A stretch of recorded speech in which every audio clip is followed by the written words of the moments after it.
everyone, welcome back to the channel and welcome back to another reaction video.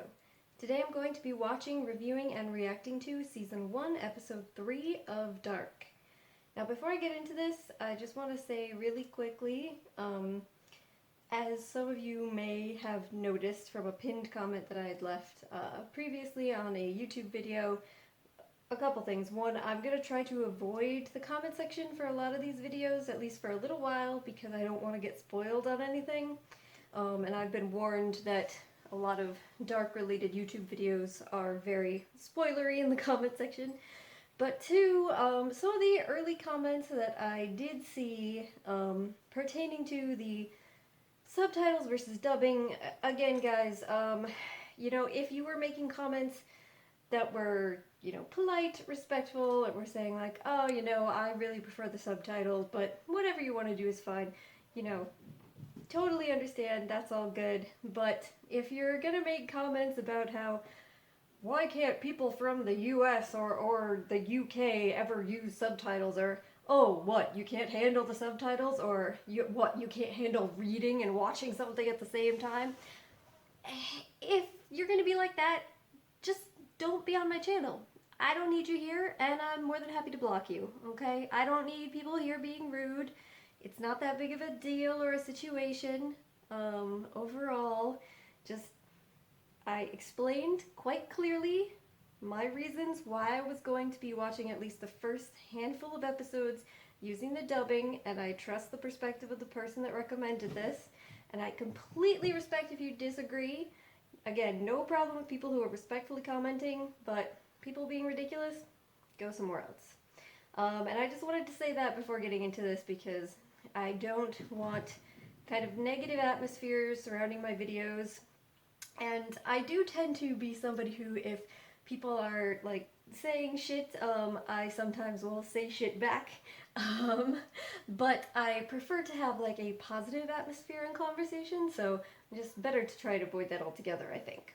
But alright, I just wanted to say that quick, and now I'm excited to continue and get going with episode 3.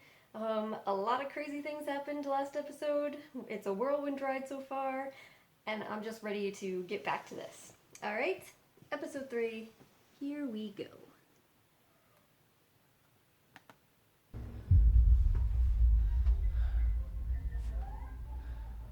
Mama? Mads.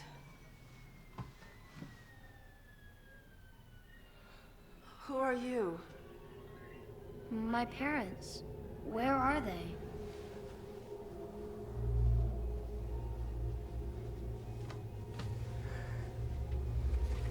Who are you? You know where he is. Do you know where Mads is? You're hurting me! What are you doing here? Say something! When is he coming back? Okay, so of course he shows up at that location at around the same time that her son Mads has gone missing, so lost child, random appearing child.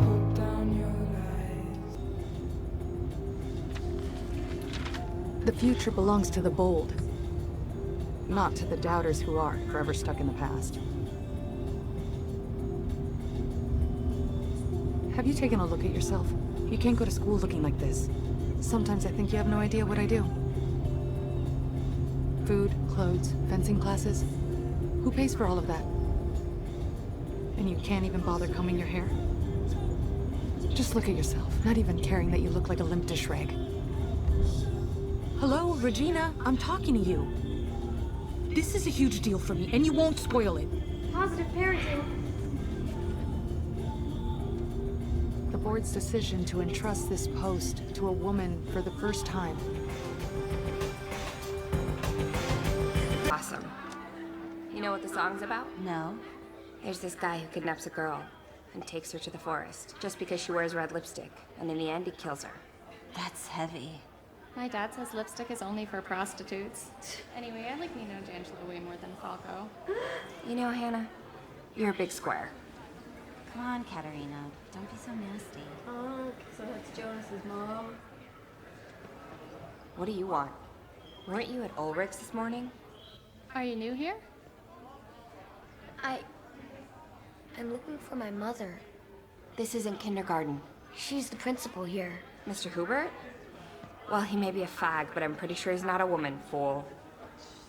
So isn't this Wyndon?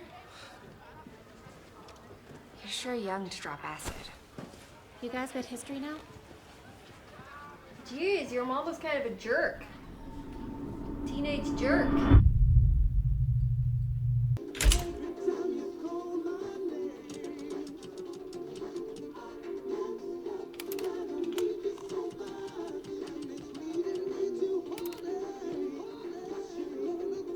What are you doing here?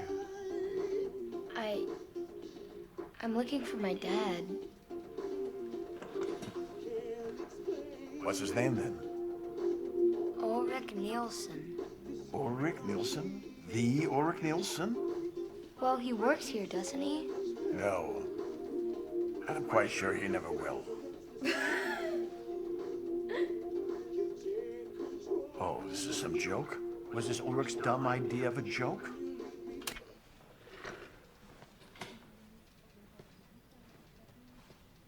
Take you back home. What's today's date? 5th of November. What year? It's 1986. So it is 1986.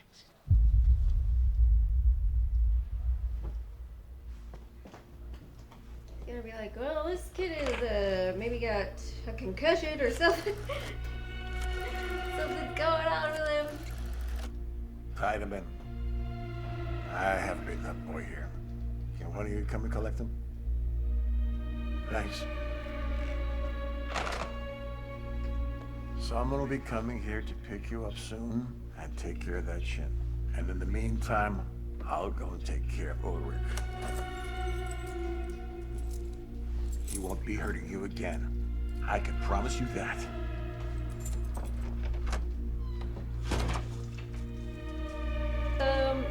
You're just gonna leave the kid there?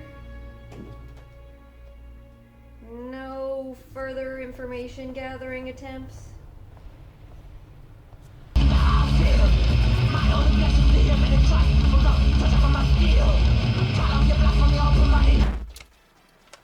We were a bit of a troublemaker. Why are you here? My only aim is to take many lives. The more the better, I feel. Why do you listen to such stuff? That boy you sent over to the station, did you think that was funny? Don't know that boy. Don't imagine you're gonna get away with this.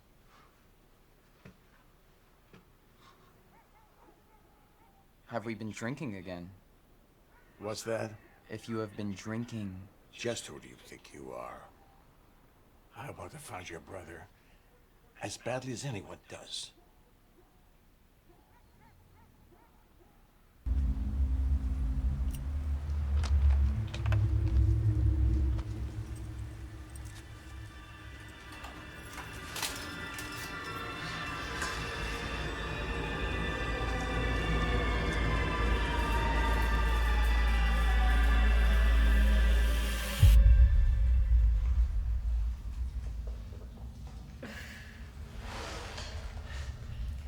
Crazy.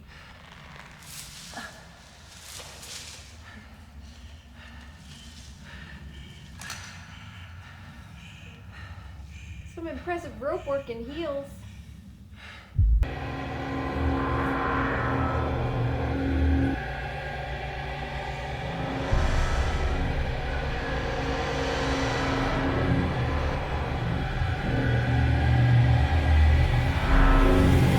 You're just putting all your waste material down in that cave?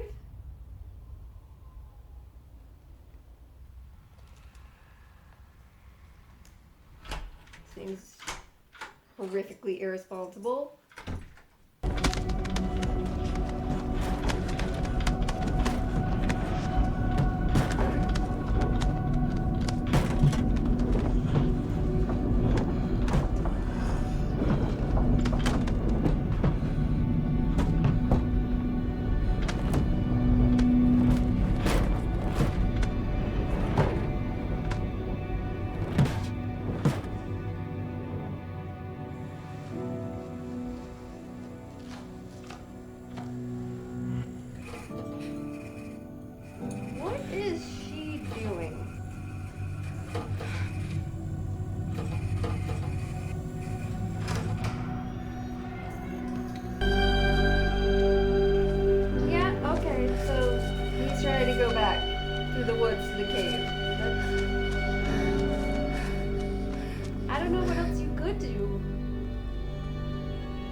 guy in the... Oh!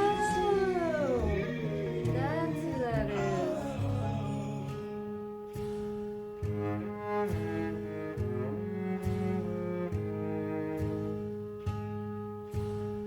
Took a walk to the summit at night.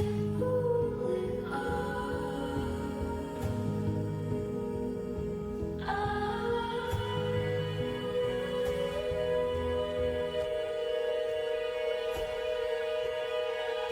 Oh, yes, Charlotte.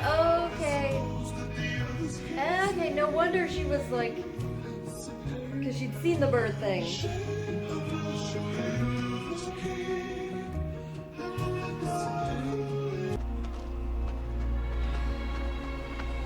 They're walking through the same place at a different time. So they're like hearing each other across time. Right. Okay, well, that was episode 3. Another crazy episode.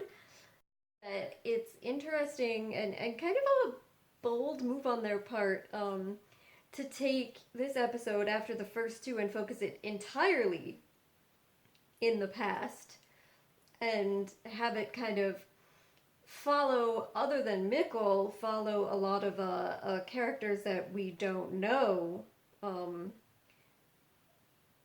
But on the one hand, that's true, and there were a handful of characters that you just don't know at all. But technically, that's not what they were doing, because a lot of those characters that you were following, you do already know, you had met, you just didn't necessarily know that you knew them already. Like some of them, it was clearly spelled out for you. You know, we knew Ulrich and his girlfriend, who were Mikkel's parents. You were straight up introduced to them, and then Hannah, is Jonas's mother. They made that pretty clear, but like, I didn't necessarily remember the names of all of the other characters, so like Charlotte, I didn't put together that that's who that was. I guess with a lot of characters, it was sort of like that. So you were technically still following around characters you'd already been following around and that you'd been paying attention to, just their much younger selves, but you weren't necessarily aware that you knew who they were. So that was interesting. But I was really, really very much absorbed in it, despite the fact that a lot of the characters, especially all the younger ones other than Mikkel, from the first couple episodes were not present at all. Despite that, I was still very absorbed in trying to figure out what was going on. Yeah, so I'm curious if now everything that is kind of involving, you know, the deaths of the sheep, the birds, they obviously have something to do, God, with this time cycle and time travel in some capacity, because they seem to happen when that time travel situation is going down. But at the same time, it seems like there could be some connection to, you know, those barrels and barrels of nuclear waste that is being just hidden inside the caves. Yeah. So, and there's all this kind of ominous talk about whoever runs the power plant is also responsible for looking out for the welfare of the whole town, and then there's all these secrets surrounding it. So, I'm very curious to see how that continues to develop going forward. And that is Regina's mother, so I guess that would be Jonas's friend, Bartos, but yeah, grandmother is central to that component of the story. Yeah, so I feel like yet again we get some pieces in place that can sort of help us make sense of what's going on, and then other pieces that are brand new that take you down a variety of different directions of confusion. And then you have, then you have Regina, so she gets the book, which is later with the guy in the hoodie who is taking kids that he kidnaps into this room. Apparently, at least it appears to be him, or a poncho hood situation. He has that book in the future when he's in the hotel. Funnily enough, the hotel that Regina runs. But Regina's mother gets that book here. So this kind of time travel book information is being passed on to different people. Yes, a lot of curious things happening. But yeah, I thoroughly enjoyed it. I'm very much looking forward to seeing how it continues. I'm enjoying a lot of the music that they're using. Just that it's very atmospheric. So overall, it's a really good experience so far. Yeah, so if you think there's anything important that I missed, you know, do feel free to leave it down in the comment section below. If it's on Patreon, I'll probably go through those comments. Like I said, I'm probably going to try and skip the YouTube comment section for now because I don't want to even chance spoilers, but if you do have things you want to say, please do feel free to leave them down below and I'll be able to see them eventually. Alright, so I'm going to wrap this video up here. Thank you very much for joining me this evening. Hopefully I will see you next time.